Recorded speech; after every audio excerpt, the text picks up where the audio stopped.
And welcome back here. Massachusetts is back on top when it comes to educating children. Yes, so the so-called nation's report card, it found students here in the Commonwealth are outperforming their counterparts all across the country in math as well as reading. NBC 10's John Maroney joins us live from the State House, where the governor talked about those results earlier this afternoon. John? Massachusetts always does pretty well on these tests, but this year represents a sweep despite lingering concerns about the pandemic and equity.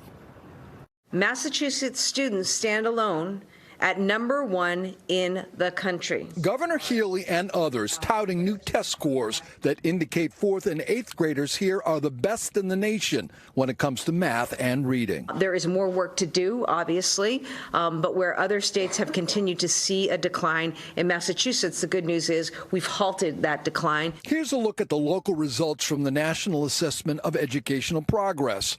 And reading, 4th graders scored 246, 8th graders 283. In math, the younger kids finished with 225, the older ones 268. When we make the right investments to support what's happening on the ground, our students can really shine. The high scores are an accomplishment, but issues remain with scores still below what they were before the pandemic. The road back is not going to be short. We're talking about adaptive challenges. We're talking about working with students directly who experienced major disruptions in their learnings. Equity in school districts is still a problem as well, and is reflected in the test results. Max Page is president of the MTA.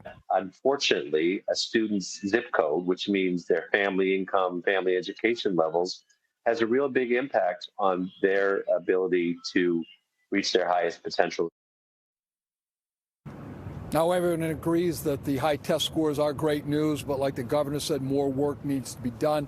Coming up at 5:30, we'll have reaction from the Trump administration to these national test scores. Well, I'm in Boston. John Maroney, NBC 10 Boston. All right, John, thank you. We'll see you again in an hour. Let's get to NBC Boston's commentator Sue O'Connell here with us right now.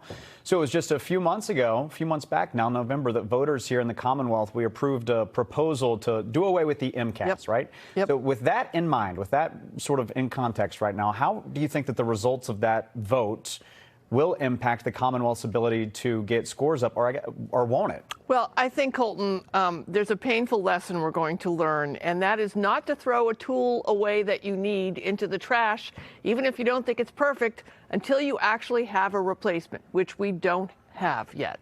One takeaway from this report, which John spoke about, is that the data and measurement is essential to diagnose the problem and to come up with a cure. The report shows gaps by race and economic status. Only 1/4 of Black, Latino, and economically disadvantaged students scored proficient in math. That's bad. And that was when the MCAS was actually in place. So while Massachusetts, obviously a nationwide leader in education, many of our students are being left behind, and we need some sort of measurement to help them, and we need it quick. Well, let's talk about teachers' unions, right? Over the past couple of years, certainly sitting in this seat, we have seen more than a few teacher strikes that we've reported on. A deal always ends up being reached, and teachers wind up getting a little more out of their contracts.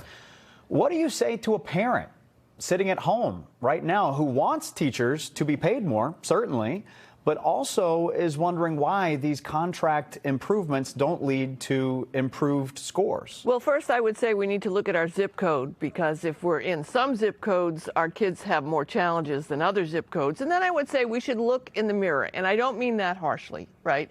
The report shows us that our children are reading less for pleasure than ever before. And I could say I'm reading less for pleasure than ever before, right? So we should try to do something about our behavior. Parents have to focus more on modeling reading and encouraging it.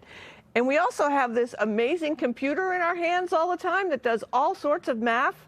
And that means using numbers every day like we did when I was in school and you were in school. That just isn't happening because we do it on the phone. And teachers have been fighting an uphill battle. Chronic absenteeism is only now decreasing, and those behavior issues in the student body that some say is a result of social media and also those years of isolation during the pandemic, still a problem, and we need more guidance counselors in schools. So it's not just a money problem and how much the teachers are getting paid, it's also how we allocate the funds problem. That's a great point there, Sue. I'm going to use my phone now to look at more things. When you start the Sue O'Connell book club, let us know. I will.